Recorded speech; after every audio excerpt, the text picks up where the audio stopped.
Grade 9, Unit 1, Capture of the coastal areas of Sri Lanka by Dutch. So this is the first lesson of grade 9. As you know, the Portuguese was the first European nation who ruled Asia. They arrived Asia due to various reasons and they were ruling Asia first, the Portuguese. After that, the Dutch arrived in Asia. Then the British. So these European nations were interested in ruling and arriving in Asia due to various reasons. The main reason was the monopoly of trade. Trade activities was the main reason for these European nations to arrive in Asia. Asian countries were rich with many spices, gems, pearls, ivory, and elephants. So, the Arabs were holding the trade monopoly in the Asian regions. So, these European nations understood that Arabs are obtaining a lot of profits from these trade activities. Therefore, they also paid interest to engage in trade activities and get the trade monopoly in the Asian countries and obtain profits. And there was another reason, the trade center of Europe, the trade center which the trade activities were conducted in Europe, Constantinople. Constantinople was captured by the Turks. After this Constantinople was captured by the Turks, Europeans lost their trade center. So they had to find alternative trade ways in order to continue the trade activities with Asian countries. That is also one reason for these European nations to arrive in Asia. So they lost the Constantinople harbor, their main trade center, and they wanted to reach Asia in order to maintain their trade activities properly. After losing this Constantinople harbor, they faced certain difficulties to continue their trade activities. So that was one reason for these Europeans to come to Asia. And the first European nation who came to Asia is Portuguese. After Portuguese, the Dutch arrived in Asia. Then after that, the British. So we will learn about the arrival of Dutch in Asia. So this Dutch were engaged in trade activities of buying at the Lisbon harbour in Portugal.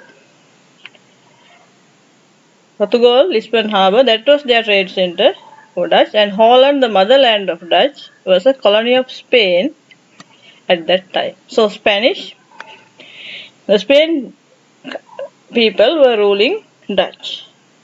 So these Dutch were Protestants and the Spanish were Roman Catholics. So the Protestants and the Roman Catholics are two categories of the Christian religion. So they were in two different sectors. So they had certain conflicts regarding the religious activities. So the Dutch began to rebel against Spanish for independence. Dutch didn't like to be ruled. Dutch didn't like to exist as a colony of Spain. So meanwhile, the King of Spain, King Philip II, prohibited the Dutch of entering the Lisbon harbour. So because of this, Dutch had to face certain obstacles of engaging in trade activities. So it was a great loss for them losing the Lisbon harbour, and therefore the Dutch reached Asia in search of spices. So they wanted to maintain their trade activities and they reached Asia. So that was the background of the Dutch of reaching the Asian countries. Then after arriving in Asia, they captured the coastal areas of Sri Lanka by 1658 and they were ruling till 1796. That was their rule in Sri Lanka. Before that, they arrived in various other Asian countries and established their administrative centers.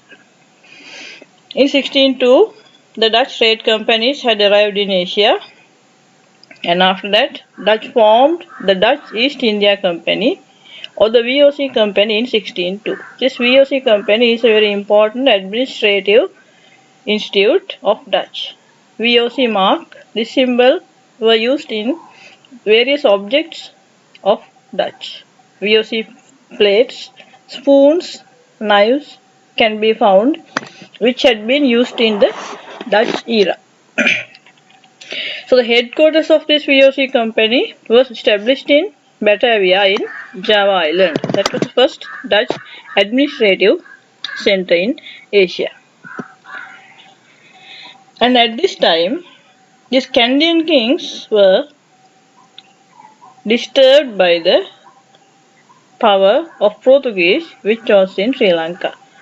So while the Dutch arrived in Asia, Portuguese were ruling Sri Lanka. Candian kingdom and the Kotte kingdom was existing at that time. So these Kotte kings as well as the Candian kings were facing great difficulties due to the activities of the Portuguese. Portuguese were ruling most of the coastal areas of Sri Lanka except the Candian kingdom. So by that time Candian kingdom was safe from the Portuguese. So these kings who were ruling in Sri Lanka, they were seeking a way of driving away these Portuguese from Sri Lanka. So at that time the method they selected to drive away the Portuguese was getting help of another European nation. So that was their intention at that time.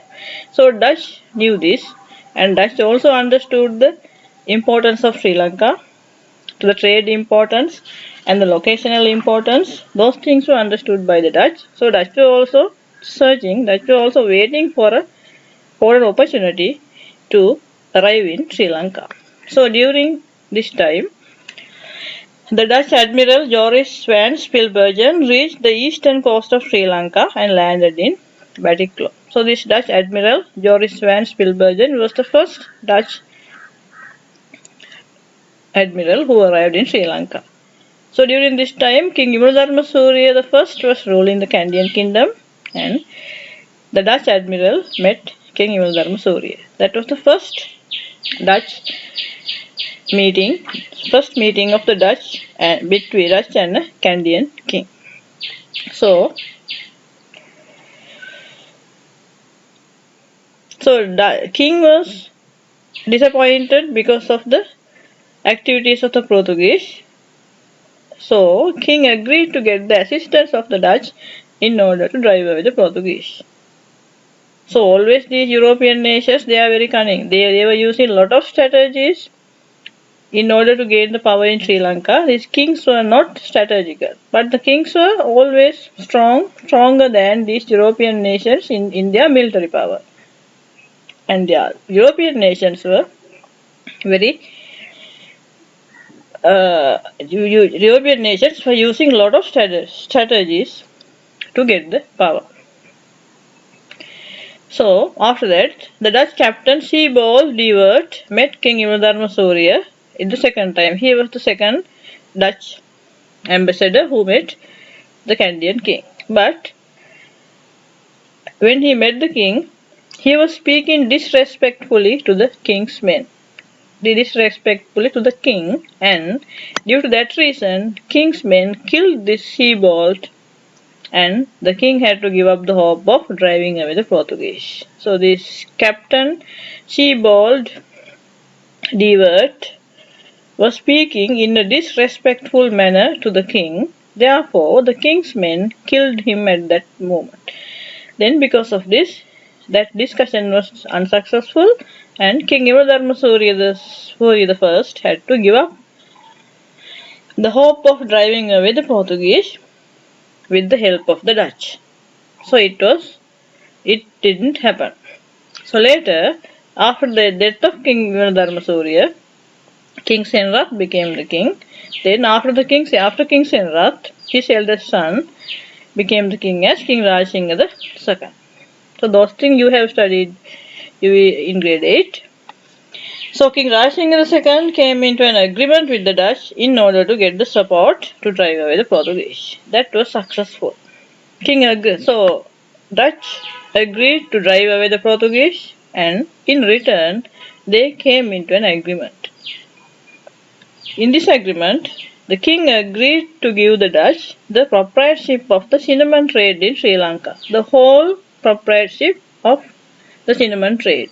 So the cinnamon trade was totally given to the hands of the Dutch. That was the promise which was there in the agreement between King Rajasingha II and the Dutch. And a harbour in the eastern coast of Sri Lanka. A harbour in the eastern coast of Sri Lanka was given to the Dutch in return of taking the help from the Dutch in order to drive away the Portuguese from Sri Lanka. So those things were in the agreement. So this Dutch captured the Portuguese fortress in Batticaloa, and King Rajasingha II was delighted with this victory. King was delighted with this victory of the Dutch, and this king entered into an agreement with the Dutch in May 1638. Dutch and the King Rajasingha II entered into an agreement on 1638. So it was the 1638 Treaty of 1638 between the Dutch and King Rajasingha II. So in these treaties, everything was included in favor of the Dutch. So they didn't even follow the agreements of these treaties, always they violated these things in certain situations. So there were certain key points of this treaty of 1638. Dutch agreeing to support the king of Kandy to drive away the Portuguese.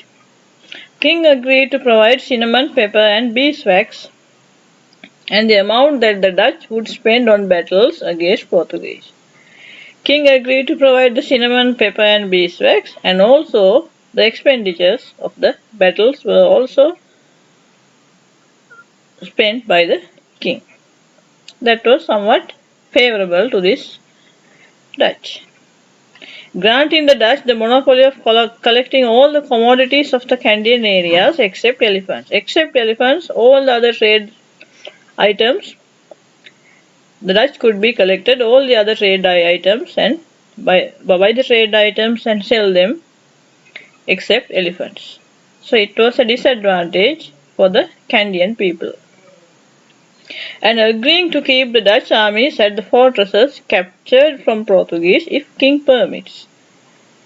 This if king permits, that part was there in the agreement, but it was not considered by the Dutch after capturing the fortresses. Agreeing to keep the Dutch armies at the fortresses, so after driving away the Portuguese, if king permits, Dutch were ready to keep their armies at the fortresses. So it was a strategy. It was a cunning part of the agreement. This was in favor of the Dutch, and it was a disadvantage for the king later. The battles for driving the Portuguese and establishment of Dutch power in the coastal areas. So that was the next part. After entering into this agreement, the Dutch started their activities in order to achieve their targets. So they were developing in the other Asian countries. At this time, they were taking the trade monopoly in other Asian countries, and they started to spread their power in Sri Lanka also.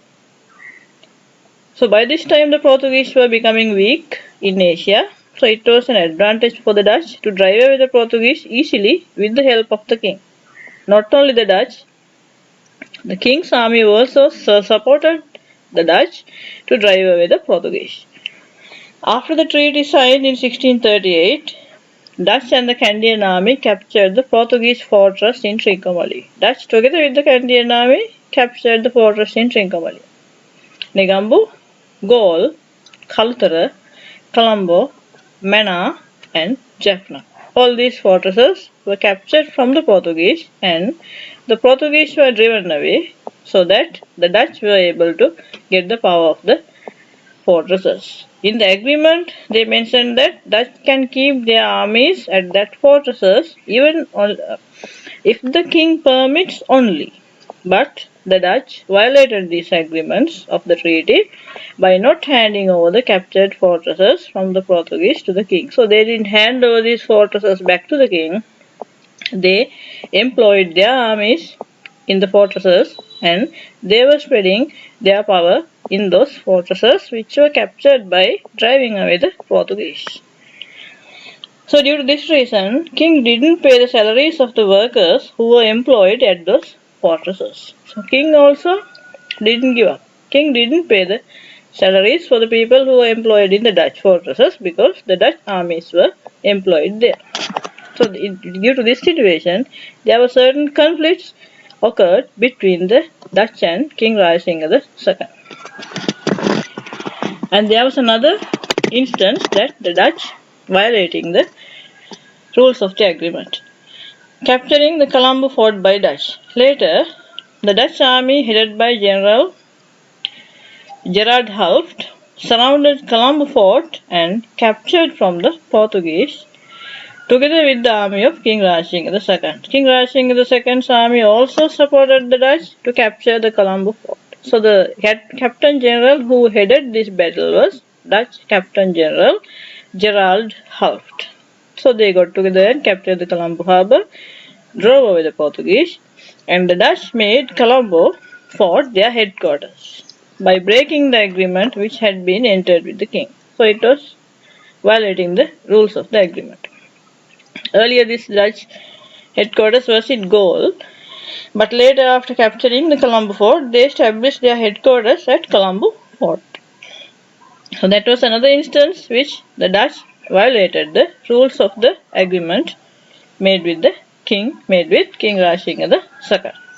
Earlier, there was a incident that occurred before, that was not giving the fortresses back to the king, which were captured by the Portuguese and employed Dutch armies. That is one instance for violating the rules of the agreement. Second instance is establishing the headquarters of Dutch in Colombo fort by breaking the agreement which had been entered with the king. So they didn't hand over the Colombo fort to the king. Dutch retained with the fortress that they had captured and tried to capture the Candian kingdom as well. So they were spreading their power in the fortresses which they were captured, and also they tried to capture the Candian kingdom in certain situations. But capturing the Candian kingdom was difficult for them. There were certain geographical features and also the unity and the military power of the Candian kingdom was an obstacle for the Dutch to capture the Candian kingdom. So a similar European nation was brought to Sri Lanka in order to drive away Portuguese. A Sinhala proverb said that Sinhala proverb was created on behalf of this incident. Ingurudi miris gatta wage. Exchanging ginger for chili. That is getting help of a similar European nation in order to drive away the Portuguese. That was the reason for the formation of this Sinhala proverb, Ingurudi miris gatta wage. Then due to these reasons, the peaceful relationships were collapsed. Relationship of the Dutch and the Candian kingdom. So Dutch maintained a good relationship with the Candian kingdom because they wanted to become peaceful with the king, because they understood the power of the Candian kingdom also. Candian kingdom was not a weak kingdom at that time, it was a powerful kingdom. They were united and the military power was considerable. They had a good military strength, and Dutch understood that and they maintained peace. They tried to maintain peaceful relationships with the Candian kingdom. Next part is the relationships between King Rajasinga II and the Dutch. So Dutch captured several areas in the eastern and western coast which had been under the Candian kingdom. So these coastal areas were under the Candian kingdom, but Dutch had captured them after driving away the Portuguese. Later, King Rajasinga II began to attack Dutch in 1670, and Dutch lost almost all the areas that they had captured due to the powerful attacks of King Rajasingha II. So Rajasingha II was very powerful. He was a great warrior since his childhood. He was a great warrior. He supported King Senrat in certain battles, and so Dutch had to give up the harbours because of the military power of King Rajasingha II. So after that, Dutch maintained peaceful relationships with the Kandyan kings. They knew the military power of this Kandyan kings, so they maintained peaceful relationships. Kandyan Dutch diplomatic relationships. So diplomatic relationship between the Dutch and King Imadharma Surya. First, the Dutch emissaries arrived Sri Lanka when King Imadharma Surya I was ruling Sri Lanka. Then General Gerard Halp's meeting of King Rajasingha II in 1656.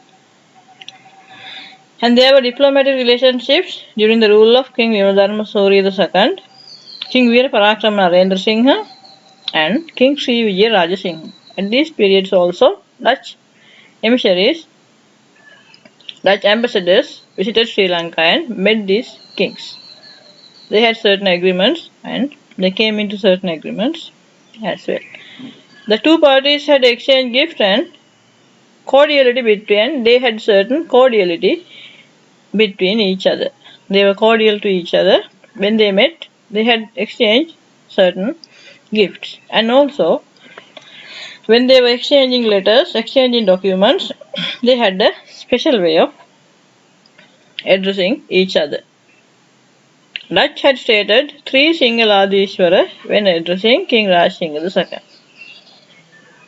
And King addressed the Dutch as "Dear Dutchmen, at my service." That was the way of the addressing of the king. "Dear Dutchmen, at my service."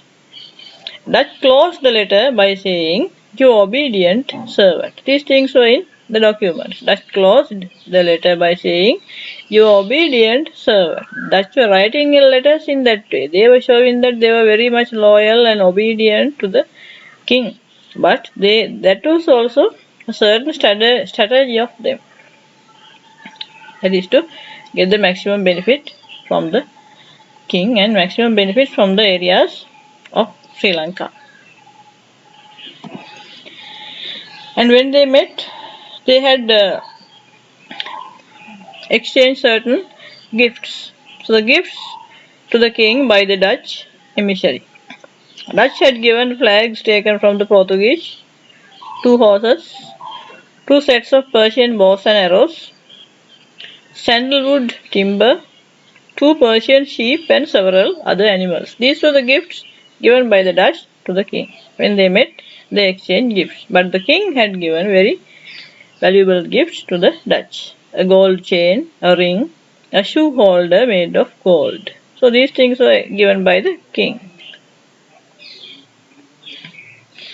Then there's a summary of this summary of the Kandyan kings, diplomatic relationships of the Kandyan kings and the Dutch.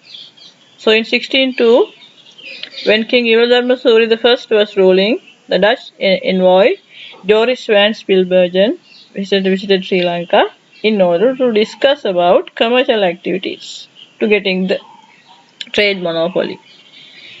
And in 1656, while King Rajasingha II was ruling, General Gerard Halpt came and